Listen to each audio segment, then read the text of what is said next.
Bismillahirrahmanirrahim. Assalamualaikum warahmatullahi wabarakatuh. Perkenalkan, nama saya Umi Saputri Hriyati, Prodi Hukum Ekonomi Syariah, Fakultas Syariah YIN Pontianak. Di sini saya akan menjelaskan materi yang sudah dipelajari sebelumnya.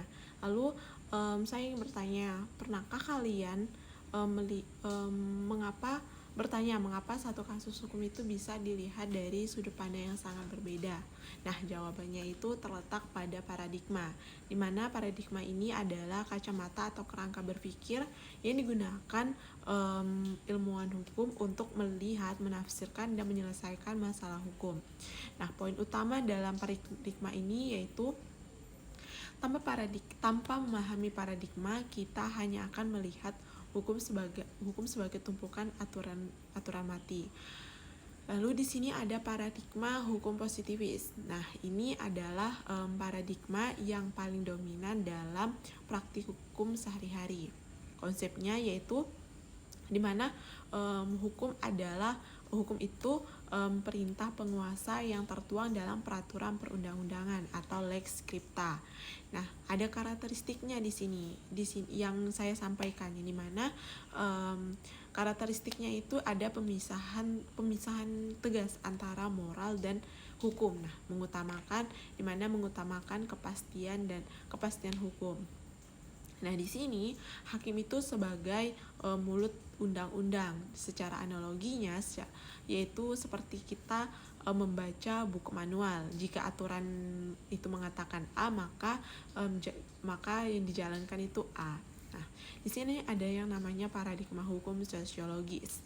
Nah, paradigma ini muncul sebagai kritik terhadap positivisme yang dianggap kaku, di mana konsepnya itu hukum tidak hanya apa yang tertulis di buku atau law in books, tetapi apa yang terjadi di masyarakat atau law in action.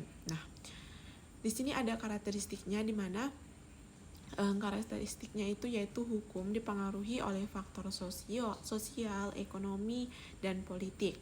Nah, fungsi hukum di sini yaitu sebagai alat rekayasa sosial atau law as a tool of social engineering. Nah, mengutamakan kemanfaatan hukum. Lalu ada namanya paradigma hukum non sistematik atau progresif. Nah, di sini paradigma ini itu sangat populer di Indonesia melalui Prof. Satjipto Raharjo, di mana menempatkan manusia sebagai pusat. Nah, konsep ini yaitu hukum untuk manusia, bukan manusia untuk hukum. Nah, karakteristiknya yaitu hukum itu harus berani keluar dari teks prosedur demi keadilan yang substantif. Nah, mengutamakan keadilan hukum juga. Nah, perbedaannya yaitu jika positivisme itu mengejar kepastian, hukum progresif mengejar kebahagiaan manusia, seperti itu. Nah, di sini saya akan menyimpulkan dari ketiga paradigma yang dimana ada positivis, sosiologis, progresif. Nah, ini sangat saling melengkapi dalam upaya mencapai tujuan hukum dari kepastian, kemanfaatan, dan keadilan.